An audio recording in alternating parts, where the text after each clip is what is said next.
I want to tell you a story about a Black woman I met. We'll call Alice. When we talk about trauma, it's not just about what's happened in the past, it's about what the brain continues to relive. Two powerful concepts from neuroscience explain why: priming and kindling. Alice's story is a case in point example of this phenomena. Alice had moved to Mexico to escape the intensity of racism in the U.S., and as she had experienced many aggressions not only while growing up, but also within the workplace, I met Alice in my condo complex in Mexico, a neighbor who was shut down, would not acknowledge me or even let me pet her dog. And it wasn't until she met me through another Black woman also living in our complex that she even talked to me.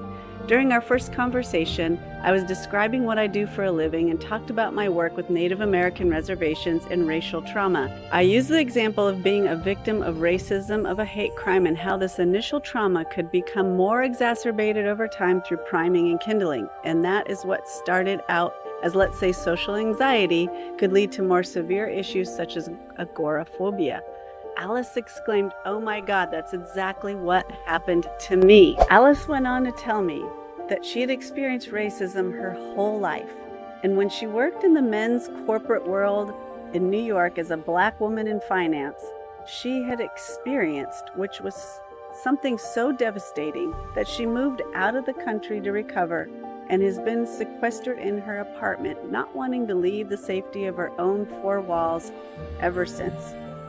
Alice began crying as she spoke to me, and I asked if she wanted a hug, and she allowed me to hold her, pouring her feelings out to me. I was honored to be there for her as a white woman in hopes that I was somehow redeeming the good people of the white race. Now we're friends, and together we go to the beach and we go out to clubs. And through this love and acceptance, Alice is gently reprogramming her brain from the long-term trauma loop and rebuilding a positive neural circuitry towards feeling loved and accepted. You see, priming happens when the brain becomes hypersensitive after an initial trauma. Think of a smoke detector that's been set on the highest sensitivity. It goes off at the smallest hint of smoke. And for Alice, as a Black woman in the U.S., she lived in fear daily, and her fear response could not turn off. Now, kindling goes one step further, just like striking a match again and again, making a fire easier to ignite. Repeated trauma strengthens the brain's neural stress circuits. And over time, it doesn't take much, a word, a look, a memory, to spark the full fight, flight, or freeze reaction.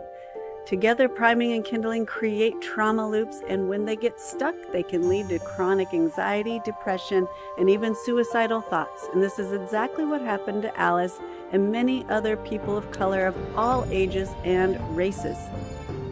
The hopeful part is that the brain can be primed and kindled into trauma, but it can also be rewired into healing. Trauma-informed therapy like art therapy, safe relationships like I formed with Alice, and coping skills can help calm the amygdala and re-engage the prefrontal cortex and give the hippocampus a chance to place memories back in the past where they belong.